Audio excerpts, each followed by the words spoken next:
검찰이 사법농단 의혹의 정점에 있는 양승태 전 대법원장을 재판에 넘겼습니다. 이제 사법농단 사건의 진실을 놓고 치열한 법정 다툼이 예상됩니다. 100여 명에 이르는 사법농단 연루 판사들과 재판 청탁 의혹을 받고 있는 전현직 국회의원들에 대한 징계와 처벌도 앞으로 남은 과제입니다. 김광산 변호사와 한 걸음 더 들어가겠습니다.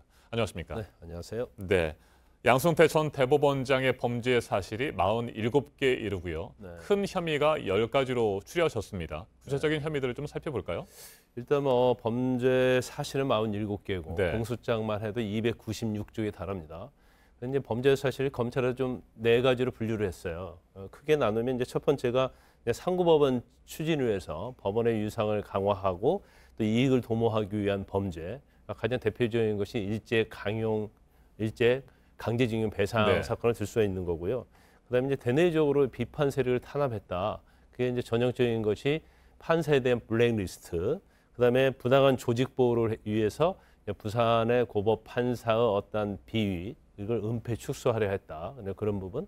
근데 마지막으로 공보관실 운영과 관련해서 3억 5천만 원의 어떤 횡령 이런 부분이 주를 이루고 있습니다. 네, 47개 범죄 사실 가운데 41개 범죄 사실에 해당되는 혐의가 바로 직권남용 혐의 아니겠습니까? 네네. 결국에는 앞으로 예상되는 치열한 법정 다툼에서 직권남용 혐의가 가장 큰 쟁점이 되겠죠? 그렇죠. 이제 6개 범죄 사실 빼놓고는 다 직권에 관한 거기 때문에 네. 이제 직권남용이 되느냐 안 되느냐가 최대 쟁점이 될 거예요. 근데 양승태 전 대법원장은 일단 자기는 지시한 사실이 없다, 기억이 없다, 그리고 밑에서 알아서 한 것이다 이렇게 주장을 하고 있고 네. 설사 지시한 어떤 그런 것들이 인정된다 하더라도 이것은 대법원장의 직권의 범위에 포함되지 않는다. 직무의 범위에 포함되지 않기 때문에 아하. 이건 이제 죄가 될 수 없다. 이런 주장의 어떤 논리를 피고 있거든요. 그렇기 때문에 아마 이런 논리를 가지고 재판에 적극 대응할 것으로 보입니다. 네, 결국 법원이 직권남용 혐의에 대해서 어떻게 판단할지가 제일 큰 관심인데 앞서 안태근 전 검사장 실형을 선고받고 법정 구속되지 않았습니까? 네네. 안태근 전 검사장도 바로 직권남용 혐의와 관련된 형을 선고받게 된 것인데 이 부분이 중요한 근거가 될 수도 있겠어요. 그렇죠. 이제 안태근 전 검사장 같은 경우는 이제 서지은 검사에게 인사 불이익을 줬다. 네. 그래서 이 부분은 이제 직권남용에 해당된다고 해서 실형이 선고된 건데 이제 안태근 전 검사장은 검찰 국장이라는 지위에 있었어요. 그렇기 때문에 인사권을 쥐고 있어서 제가 볼 때는 직무의 범위에 당연히 포함된다고 봅니다. 네.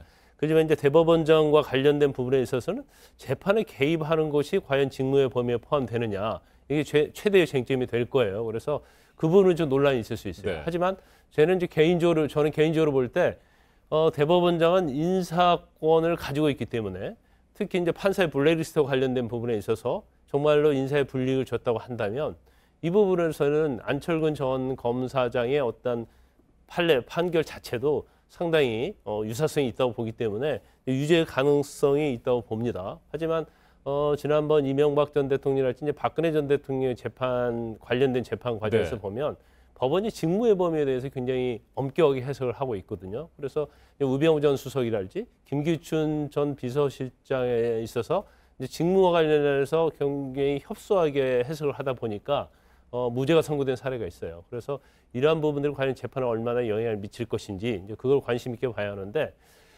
저는 좀 법원에서 직무의 범위를 좀 너무 협소하게 축소하지 않느냐 이제 그런 생각을 가지고 네. 있어요. 왜냐하면 외형적으로 보면 본인이 결코 행사해서는 안 되는 권력을 남용을 했는데 단순히 형식적인 법리적 논리에 묶여서 이것이 직권남용이 되지 않는다고 본다고 하면 어떻게 보면 직권남용 자체를 갖다가 부추기는 그런 경향이 있을 수 있다고 보거든요. 그래서 직무의 범위는 좀 더 확대 해석할 필요가 있다. 저는 그렇게 봅니다. 네, 안태근 전 검사장은 직무 권한, 그러니까 직권 남용을 했다. 권한을 넘어서서 이렇게 유죄 판결을 받았지만 양승태 전 대법원장에 대해서는 법원이 어떤 판단을 내릴지 지켜봐야 될 것 같고요. 자, 박병대 고영한 전 대법관 구속영장이 기각된 상태에서 불구속 기소가 됐고요. 임종원 전 법원행정처 차장은 판사 블랙리스트 혐의와 관련해 추가 기소가 됐습니다. 자, 이들 3명, 양승태 전 대법원장과 함께 병합 재판이 이루어질 수도 있습니까? 일단 그 서울중앙지검 형사 합의부가 16곳이 됩니다. 네. 그래서 원칙적으로 이제 전산에서 무작위로 추첨을 해서 배당을 하는 게 맞죠.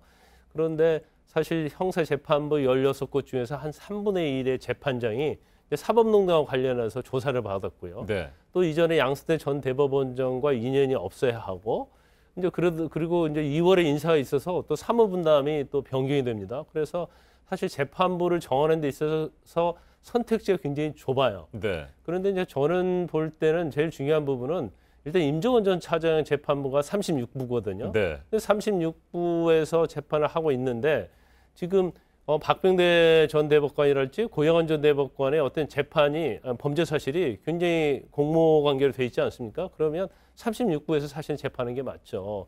그래서 그리고 임종원 전 차장의 지난번 공판 준비 기일에서 검찰도 그런 의견을 냈어요.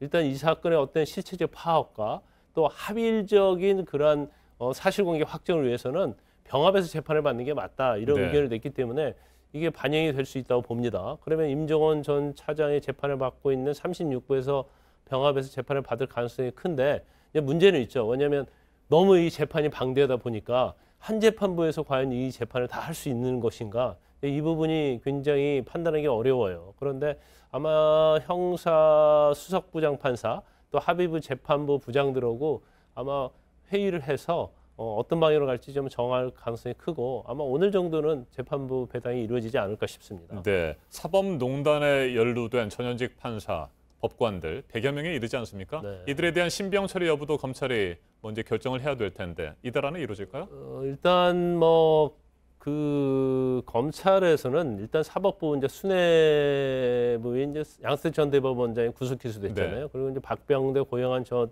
대법관이 기소가 됐기 때문에 아마 그 100명 중에서 좀 추려내는 작업이 좀 시작될 거라고 봐요. 그런데 어쨌든 간에 임종원 전 차장의 공소장에 언급된 판사들은 아마 기소를 좀 피하기 어려울 것이다 이렇게 봅니다. 그렇지만 지금 문제되는 것들이 이제 징계 가능성 또 탄핵 가능성 그런 거 아니겠습니까? 그런데 이제 징계 자체도 시효가 3년이에요. 그래서 징계 시효가 완성이 됐기 때문에 이 부분도 좀 어렵고 지금 법원 행정처의 윤리감사관이 있는데 지금 공석으로 되어 있습니다. 그래서 징계 자체는 좀 신속하게 이루어질 가능성이 그렇게 많지 않습니다. 알겠습니다. 여기까지 듣겠습니다. 김광선 변호사님 말씀 잘 들었습니다.